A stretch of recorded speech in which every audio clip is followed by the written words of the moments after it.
But it's also not about the outcome. It's not about like, oh gosh, well, let me figure out whether I'm going to win or lose, and then I'll know whether to play at all. It's about living in balance. It's about living in a way that honors nature today. I'm Heather Grzych, and this is the Wisdom of the Body podcast. This podcast explores the idea of body intelligence as the real key to learning the knowledge of life, or what we call Ayurveda in the ancient language of Sanskrit. We do that by connecting with today's creative leaders and experts who will help you listen to your body, trust your gut, and live in deeper harmony with nature. Come join me as we unlock the golden door to clear, direct perception and become very deep listeners. You can find the Wisdom of the Body podcast on Apple, Spotify, and Stitcher. You can also follow us by joining my email at heathergrzych.com or on Instagram at heathergrzych. I know you're going to love this podcast, so take a second right now to subscribe. Today I'm here with Rebecca Wildbear, who is the author of Wild Yoga, a practice of initiation, veneration, and advocacy for the earth. She is also the creator of a yoga practice called Wild Yoga, which empowers individuals to tune into the mysteries that live within the earth community, dreams, and their own wild nature, so they may live a life of creative service. She has been leading wild yoga programs since 2007 and also guides nature and soul programs through the Animist Valley Institute. It's so wonderful to meet you, Rebecca. Thanks for being here today. Thank you. Thanks for inviting me. I'm excited to talk about this. Yeah, I love your book.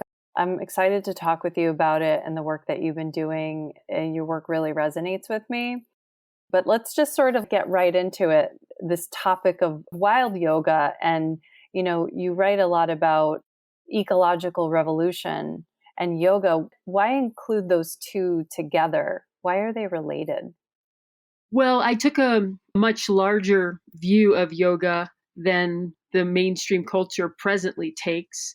Presently, a lot of times yoga in the mainstream culture is linked to asana practice. And originally, it meant a much bigger understanding, which is a discovery process of who I am and also how I'm in relationship to everything and what's my purpose, what's my place in this web of life, what am I here to do? It's kind of a journey to find who you are and how you can be in relationship and even how you can be of service. So I take that back into an understanding of wild yoga. Also, originally yoga, I believe, was about connecting to nature. I think maybe there was a lot more nature around a long time ago, but going into caves and getting into poses named after animals, like finding my nature and connecting to nature. So I take that back to its roots as well. And wild yoga is a practice of connecting us to our own animal bodies and wild nature, connecting us to the wild earth, and also connecting us to dreams and other intelligences beyond ourselves that one can get connected to in the soul and spirit journey, and bringing that back to the world in service, bringing that back to our everyday world in service. And when we look at the everyday world, and especially if we have a deep love affair with the earth, then there's a desire for revolution because our beloved is being harmed, and there are people taking action, thank God, and trying to stop it and doing all sorts of great things at the world. And when I look at the numbers of the fact of the species dying or the land still being destroyed daily, we're still losing the revolution in a way. And to me, it changes when we can actually stop that harm from happening, especially at such a massive level. So it seems like a revolution of sorts. Like I'm all for people doing what they can within the system. Everybody's contribution matters. And the system itself is causing the harm. The laws that exist that legalize mining and deforestation and ecosystem destruction and that illegalize the idea of stopping it. So that seems like it calls for revolution. And it comes from yoga because if we're to be in relationship with, the world around us and be who we are in the flow of life in that relationship, it seems like part of relationship. If our children, if our family was being harmed, we'd want to stop it. We'd want to stand up for it. So part of that relationship involves actively saying, no, I'm not going to look the other way. this isn't all right. We need to take action. We need to do something, even if we don't know quite what that is. We can gather, we can join, we can take a stand. And part of the yoga part is that yoga opens us up and stretches our consciousness to greater intelligences. And when we're stuck and we don't quite know how to move forward, we can get vision and guidance. And so bringing the yoga in helps us gather our resources and have more vision and guidance for that revolution.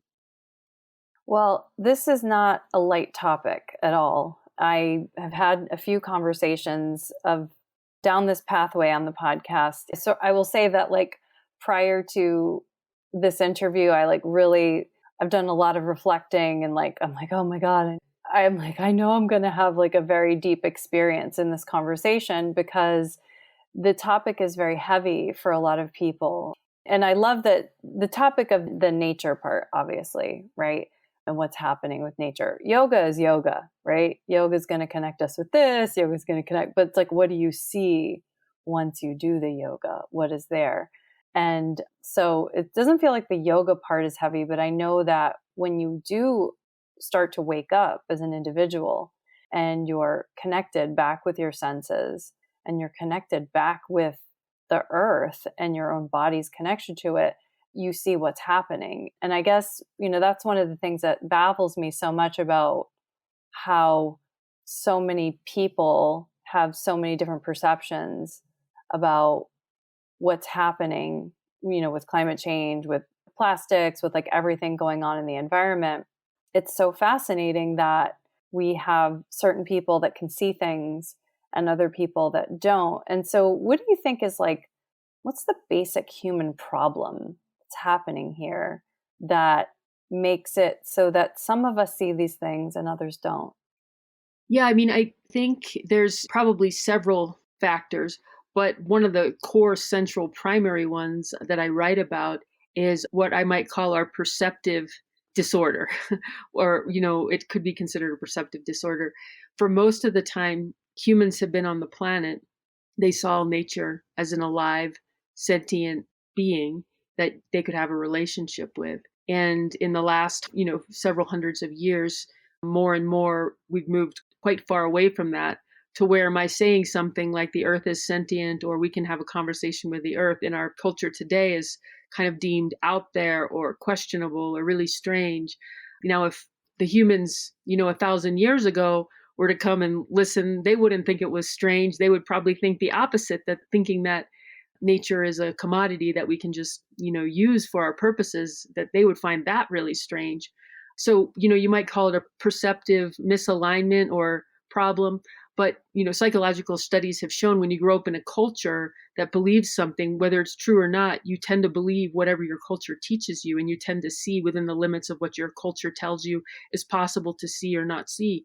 And we are all raised in a culture that, was told that nature is a commodity and we use it for humans and humans are supreme and we use nature for what we want it for and it'll be fine, it'll grow back. So we're taught things like that. So we grow up believing it and then continue to operate in a world under that system and continue to believe that's true. So I would say that's one of the primary problems. Probably connected to that, maybe a close second, is disconnection from the heart or feeling sense. Because sometimes, there's so much trauma in our culture as it is that disconnecting and numbing out is a real survival strategy to cope with our personal trauma as well as all of the others that we witness happening. It can be overwhelming to take it in. And yet at the same time, as Joanne Macy says, psychic numbing is a main problem because when we can't feel what's happening, we can't respond. So that would be a close second. So you encourage the readers to basically listen and talk to nature, right? And like you're saying, maybe that would sound kind of weird today, but not to generations of the past. And maybe with all the things that are going on where, awareness being raised with the microbiome, maybe that'll shift because people understand that life is happening on the levels at all times. But, many of us are sitting here indoors on computers, on devices all day. And sometimes I'm kind of envious of my son who's in kindergarten where someone's forcing him to go out for recess. How can we begin to listen and talk to nature considering that we're like so attached to man-made objects? Well, you just named a couple of good ways to start. One, I think, is remembering our child nature and imagination. Like as children, we played and we could imagine things. A 5-year-old isn't that concerned, is something made up or is it real? They just go with it and they play and they trust. And there's some kind of inherent knowing that imagination and play are real in some way. And later, when we grow up and we become serious adults in the culture, we've learned, oh, well, imagination is like a toy and I've outgrown it. And so I'm done with it. It's not going to inform me. And that's such a loss because a main way that also a soul guide, a main way that we encounter our soul or the purpose of our life is through image. A main way that we can communicate with the earth, as we're talking about now, is through our imaginations. A great practice for talking with the earth might be to just go outside and pretend, what if I could talk to nature? What would I say? I don't have to try to figure out if it's real or if I'm going to have an answer or not. Just play and see what happens. But the second thing you named too, just going outside, that's a big one, right? And in these times, there's so many things that keep us inside, the devices and the things. But we need to go outside. And in chapter 2, I outline like a step-by-step process for somebody who's, like there's step-by-step of kind of just honoring nature, just seeing nature, just witnessing it, just looking, not trying to make a conversation or anything grand happen, but really just taking it in, just receiving the place, what's happening in the world, being curious about watching all the others. And then at some point down to actually speaking to nature and listening for a response, not expecting one, not demanding that one happen. Sometimes nature isn't always like a coffee talk, like quick back and forth. It's sometimes you just put your heart out there and maybe there's no response right away, or maybe it'll come later in your dream. But to leave the possibility that a response could arise, just maybe. And it can often arise as a sign or a synchronicity that occurs in nature, a being that shows up, a change in weather, something that arises inside you, like a memory or an image or a dream or feeling, or sometimes even words. Words I find that come into our minds that we wouldn't have thought of. These things are rising from the deep imagination, which means our mind isn't really in control. They're just what's coming up. And there's things coming up all the time, whether we're in conversation or not. I always say mystery or the dream time wants to talk to us, even when we don't want to listen. But often we're so focused on all the things we have to do. There's so many things to focus on that we miss, the knocking at the door. But when we can listen, it's like when we can be empty and open enough to see what wants to talk to us, what wants to come through. Yeah. And you even mentioned it a little bit so far, this idea of heart healing. And I don't know if you necessarily, would call it that. We may have a different name for it, but why is this idea of heart healing so important? And especially because it sounds like in your background that you had a health condition, even that was related to your heart. So maybe this makes you a little bit more sort of tuned into when we're not connected with our hearts. Yeah, I had non-Hodgkin's lymphoma, and it was in the 2 lymph nodes in front of my heart. And that's when I was 21. And it was a time in college when I was working very hard. I was kind of an achiever, editor of the college newspaper, a resident assistant, leadership societies, and A student, double major and a minor. I was really into everything. I had a lot of energy like young people can, feeling superhuman. And my body slowed me down like, whoa, whoa, whoa, whoa, whoa. I am not your slave. I'm a form of intelligence to listen to. We're not going to go anywhere. I'm not interested in just going where you want me to go. You need to listen to what I want and what I feel. And also that a big part of that was my heart, which also seemed to say something like, if we're not going to really feel, then why be alive? Because cancer was, a death, a possibility, conversation with death. And yet, even after that conversation, it still took a long time personally to unwind a lot of cultural conditioning, which taught me to survive by, not feeling and not sharing what I felt. So I had to kind of court my heart back and tell it was important. I think I wrote about one ceremony in the book, Marrying My Heart, saying you are important. What you feel matters. And trying to make space to allow and listen to the feelings as wisdom, as guidance, kind of in the similar way that I might listen to dreams or the body. And I love Joanna Macy's quote about, one of the major problems right now related to our ecological crisis is psychic numbing. And I think I mentioned that just a little bit earlier. So I feel like this journey of waking up our hearts and feeling what we love and what we care about is key to changing things. Yeah. Planetarily. Mm-hmm.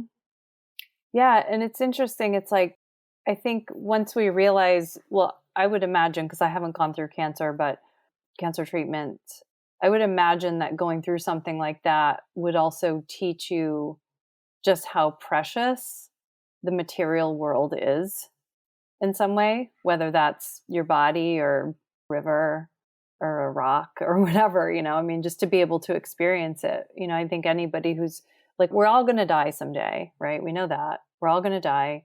But like when we feel that we've gotten sort of like close to the other side in some way, right? It's sort of, I don't know, I would imagine it. I've had conversations with other people kind of do death work. And, it just seems like there's this different kind of awareness that is gained when the understanding that something could be lost is also there. And maybe that's, I don't know, so this appreciation of nature, and also like one of the things you talked about in your book was this concept of earth grief. And I would imagine that like the more you love the earth, the more you could also like grieve the earth at the same time. But like, what is earth grief exactly? I think you're heading right into it. I can feel you going there. In the book, before I get to earth grief, we receive the love of trees and we open up to following the mystery of what we love. So our love is opening us to really love. And I find that love and grief are intertwined. We will lose what we love, and we must have lost someone or someone that we love. And what we love now, whether it's our own bodies and life, and who knows what will end first, or other people that we love, family, friends, pets. But the earth grief opens us up to a larger scope. Sometimes we're taught to like love ourselves and maybe our close circle, but the earth grief opens us up to, the source of life. We come from the earth. Our cells and our molecules are made from the earth. We're fed by the earth's food. We're very connected with the family of earth. We have a larger family than we know. And what happens to the earth does affect us, sometimes unconsciously without knowing it. And that's what earth grief is, the idea Buhner wrote about in his book called Earth Grief, which is that sometimes the feelings that arise in us, that are negative or painful, grief, rage, apathy, anxiety, some of those feelings might be coming not just from our own bodies, but from the body of the earth, like a signal. And so it kind of asks us to consider things differently. Like sometimes in our culture, we're taught, if you feel bad, then maybe you're doing something wrong and you could just do something to fix that and then feel better. And, earth grief is just another suggestion, like actually maybe these feelings, however difficult they might be, maybe there's a wisdom to them. And we're not supposed to try and just make them go away or quickly try to get over it or pretend we're over it, but actually allow the feelings and consider where they might lead us. Some say that, if we feel this earth grief, we could let it inform how we act and what we do in the future. And maybe there's a value, just like we might feel something and it helps us change our actions personally, that collectively, if we are feeling the earth grief for the earth with the earth, that can collectively change how we act, who we are.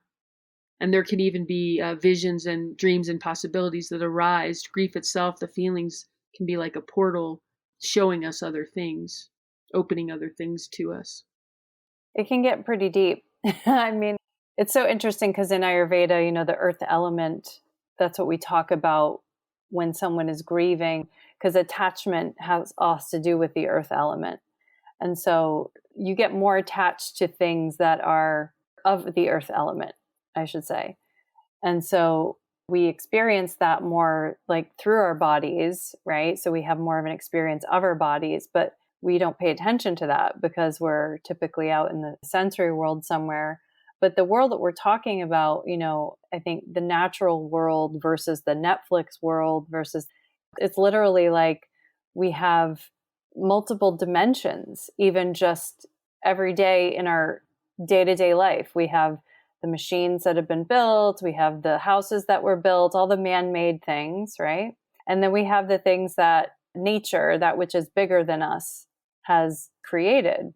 And we are, in civilization, oriented toward the man-made things. And so if we want to help people, which I know you do beautifully in your book, there's so many great practices. What are some of the ways that you think we can help people get back into that deeper listening state where they're like, is it necessary to disconnect from the man-made objects in order to get into that deeper listening state? Considering so many of us are so attached to these things. Yeah, I love that you name the difference between the two, because there is a difference between human-made structures and the earth. And sometimes, many times, it seems like our mainstream culture desires to protect the human-made structures more than it desires to protect the natural world, which is a way out of balance, because the natural world is what gives us everything. To me, it's like a god or a goddess, like this power that gave us life and gives life to everything. And that without it, there is no more life. And so it's way out of balance when we look at how we're going to keep this industrial culture going rather than, well, how are we going to keep the earth alive? And some people don't think they're opposed, but they are kind of opposed, They are, very much opposed. The civilization to survive, kills and destroys more and more land to get what it needs to build. And there's less left than there's ever been. So if humans stay inside these structures and never connect with nature, which unfortunately is happening more and more with children, then we don't even know what we're missing. I have spent a lot of time outside. I live in a tiny home here in Mencos, Colorado, but I have spent a lot of time outside as a guide in the wilderness for most of my adult life. So I know the difference. I know like my health and well-being feels different in nature than it does in man-made structures, even my tiny home, or certainly than even bigger structures, like when I'm in the city. I get altered by my surroundings. We're all affected by whatever environment we're in. I'm sure you've noticed when I'm on Zoom calls for a long, long time, I'm different versus if I'm outside, swimming in a river all day. So I would just say it's really important to, right now we're in a very strange time of betwixt and between worlds, but it's really important to just be out in nature, spending time in nature, and try to begin to do these practices that I talk about, which are begin to see the natural world as a higher power that can guide us and help us heal and become who we really are, live our soul's purpose, guide us in how to help respond to the ecological crisis of our times. And so I think I might have gotten off track. I'm not sure if I answered your question entirely, but let me know if there was another part. Yeah. I mean, what I'm hearing is it's like, get outside, get outside, get out there. And you were saying how you've spent a lot of time outside and you can feel the difference when you're out in the wild versus when you're indoors. And I think we all can. Any of us who go camping or just even out for a little walk in your neighborhood, we understand that we're different in those moments. It's a completely different experience. And obviously there's like a lot of research to support how good nature is for our health. That's no secret. But I guess the part that we're all struggling with, me included, because it's funny, I have a 6-year-old son and I was a yoga teacher for a long time. And I will say that, before I had a kid, I was able to like just do a lot more stuff out in nature. And then once having a child, it's sort of this mindset of grind and safety and security and, wanting to sort of just make sure my kid's comfortable or whatever, right? Those things have sort of kind of kept me a little bit out of the wild a little bit. Although I'm not like you, because in your book, it sounds like, to me, it sounds like you were talking about these things called solo fasts. And I want to talk about those and what those are. But I'll say that, like for me, if I was able to go camping by myself once, I'm totally scared to go camping in the wild by myself. I find it like and it's not animals I'm afraid of. It's not nature I'm afraid of. It's like the things that go through my head are like that some crazy person is going to come and like attack me. It's always like a fear of people. It's not a fear of, something that's really out in the woods. So, I'm not as gutsy as you, I will say. It seems from your reading that like a little bit more afraid of nature, perhaps, or what's possible in nature when I'm not all like protected and shelter and stuff like that. Because I was reading your book and I was reading about this idea of a solo fast that you were going on. And I would imagine, are you actually fasting from food when you do that? Or is that like a fast from civilization? No, I'm fasting from food too. I'm just drinking water. Okay. Yeah. So I wrote my master's thesis on fasting too, which is why I feel like we were like meant to meet each other. When I fast, I have to like be inside. I can't even imagine fasting and going outside. Like it's like a big project when I fast. It's a little bit easier outside, I think, because Is it? in some ways you're not near the refrigerator. It's like you've made a choice and no food around. So you kind of go with it. Fasting at home, it's a little bit different with food around and things like that and different things going on. But yeah, I just want to honor your fear and particularly what you're scared of, the humans. I would say when I'm in nature alone, I'm definitely more scared of the humans too than nature. And I think some of those fears are reasonable. And so it can be healthy to consider, the place where you're questing and is there likely to be anybody else who's come by. And I always tell somebody where I am just in case something happens and I don't return. So there's definitely great safety things to do. And I'll just, confess, and I haven't done this on any of my other talks, that the first time I did a 24-hour solo fast on my own with no guides, holding base camp or anything, I just went out and did a 24-hour solo fast overnight somewhere very, very wild and very remote. That 1 a.m, I was really scared, just terrified. And I decided to leave. And I allowed myself to give in to my fear and just pack up and hike out. It was a mile, not too far, to my car and then an hour drive home. So I got home around 3 and then I went to bed. It was early on and I knew I'd probably do it again and I'd be able to stay out all night, but I needed to just let myself be afraid and honor my fear and go home and be safe. So sometimes fear is important to honor and not to push ourselves beyond it. And also fear can sometimes be a clue that there's something here that might be juicy. On my very first quest, I think I wrote about it in the darkness chapter 11, but I was really surprised that I was scared of the dark my first night of my 3-day solo fast. That was a solo fast where I had guides holding base camp and other questers were out and I had a buddy. So there was a bit of a support system. It feels a little bit easier that way, a little bit safer. But I was still scared of the dark and I was surprised because I had been a wilderness guide for many years and I had been outside in the dark alone and I had never noticed that I was scared of the dark before. So why on my solo fast, how I noticed is it was the fall and every time it was getting dark, I went into my sleeping bag and my hope was that I was going to be asleep all of the time that it was dark and I was going to be awake all the time that it was light. But my quest had another plan for me. I actually had great difficulty sleeping, particularly at night. So I was up a lot all night in the dark and I had to be with my fear of the darkness and be in conversation with the darkness, which was a really beautiful thing because the darkness in many ways is symbolic for lots of things like the unknown or what we can't control or what we can't see or what we're unaware of. Kind of opens a conversation. But there's a lot of help. Like I take people on quests and then you can go on solo and you have a base camp, you have a buddy support system. It's a bit easier than just going out and doing it, just driving out and doing it on your own. I've done it that way too. And I've also done it by just, finding my support system and having people hold base camp or meet me at the end with some food or something like that. But it's really good, however you decide to do it, to set yourself up with a way that you feel supported and safe enough. Maybe not completely safe. It always has a bit of an edgy, risky feel, but safe enough that your nervous system can relax and open into the experience. Yeah, so for any Ayurvedis listen, this would really raise your vata. Going out in this space, the wide open space, and going without food are both things that will raise your vata. So if you're needing that extra vata, which some people do, kaphas,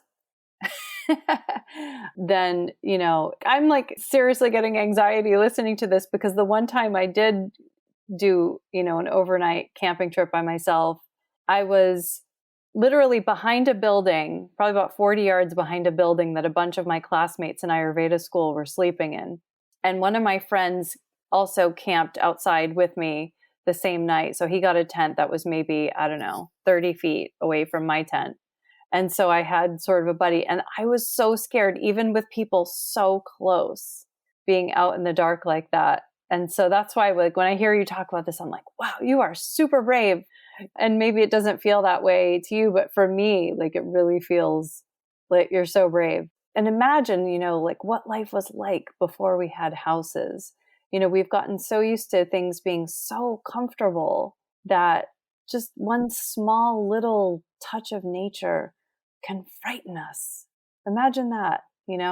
And this relationship with the earth that has been severed due to, civilization becoming proliferating the way that it has, and the various reasons that has happened. There's a lot of people right now who have these very big senses of doom for the future, right, in their lives, where even because I work a lot with fertility, when people are trying to conceive a child or they're thinking about it and they want to make sure that their body is ready for that endeavor.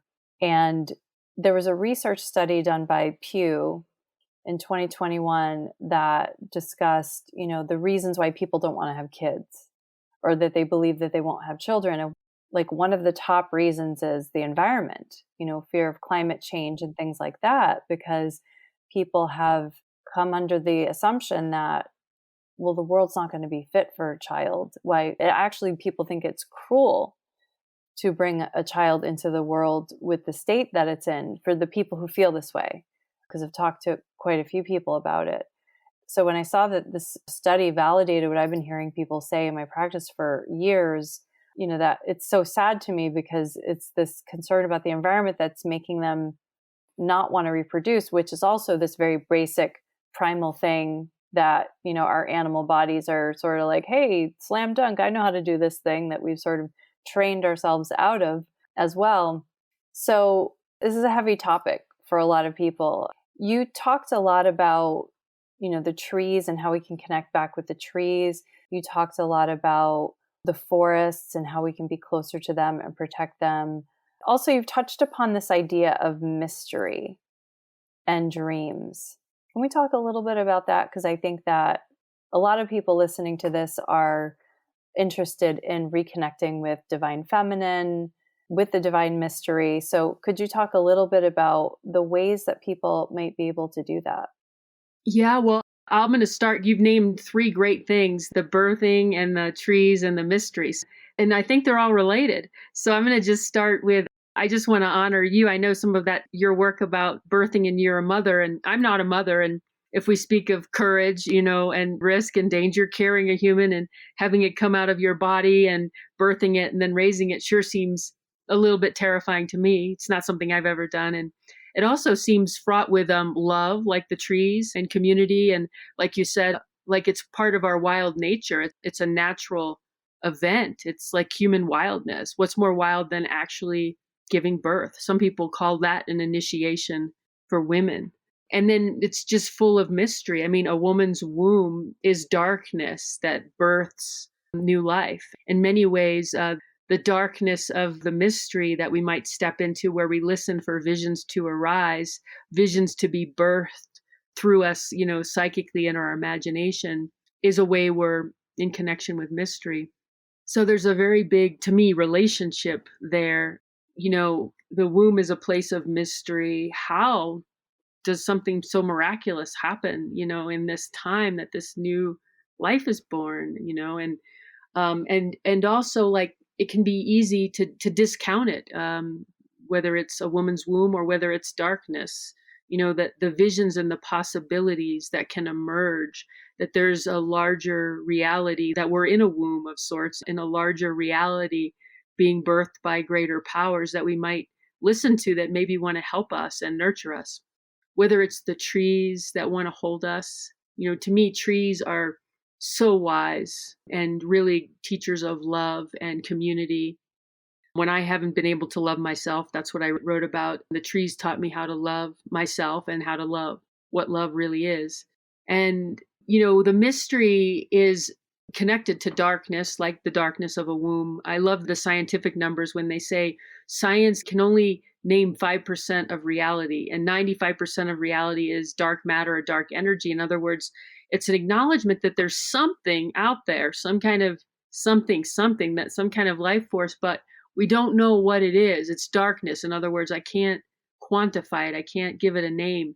So a lot of my book in Wild Yoga is trying to get in touch with these higher powers that do, I feel like, want to help humans be in alignment, be who they are, live in ecological balance, and that it's about, can we turn our ear and open ourselves to that conversation? And my book of Wild Yoga is literally lots of practices in every chapter leading us toward that. And, some people get into the questions, like you said, around childbirth, to have a child or not to, try and fight. It's the same thing I hear people in the conversation with ecological justice and ecological restoration. People say, oh, it's too late, just give up. It's not really, to me, about the future. It is about the future, and it is about the future and making choices based on what would be best for future beings. That's what elders do. But it's also not about the outcome. It's not about like, oh gosh, let me figure out whether I'm going to win or lose, and then I'll know whether to play at all. Mm-hmm. It's about living in balance. It's about living in a way that honors nature today and making the right choices today and bringing ourselves as individually and as a culture back on track today.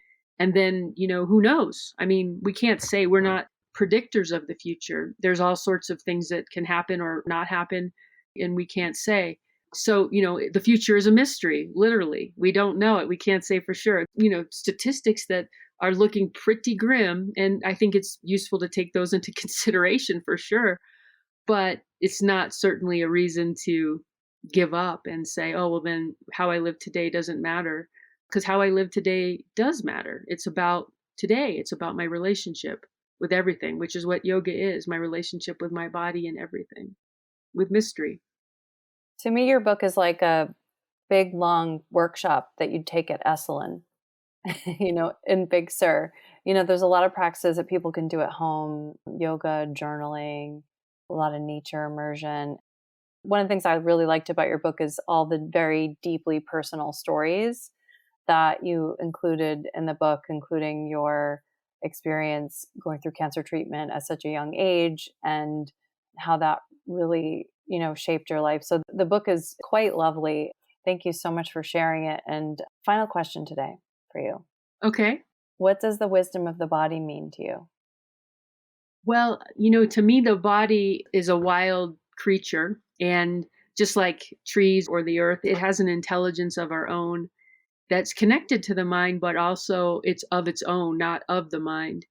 And the wisdom of the body, to me, comes from listening. Listening is probably the one word that could describe my whole book, listening. But listening to the body, what it's trying to communicate. My yoga teachers taught me a practice of yoga, which particular asana poses, they're like warm up, just to get us in the flow, what other yogis have done. Let's do that stretch. It feels good. But we're really trying to tap into the way our body wants to move. What's the flow? What's the rhythm? What feels good? And that's following the wisdom of the body. And there's also the sensations, the pains, the joys, the memories, all the things that come up, which inform us about what we love, what we're attracted to, what matters, what we care about. So the wisdom of the body is just inherently exists.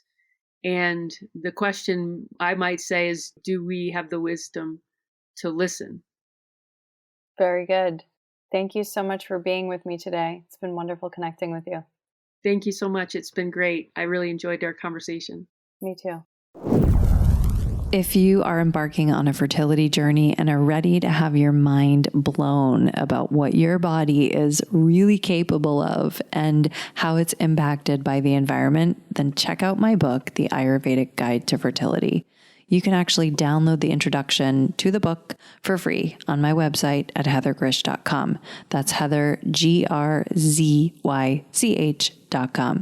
Read the intro for free and then buy the rest of this fertility enlightening book pretty much anywhere books are sold.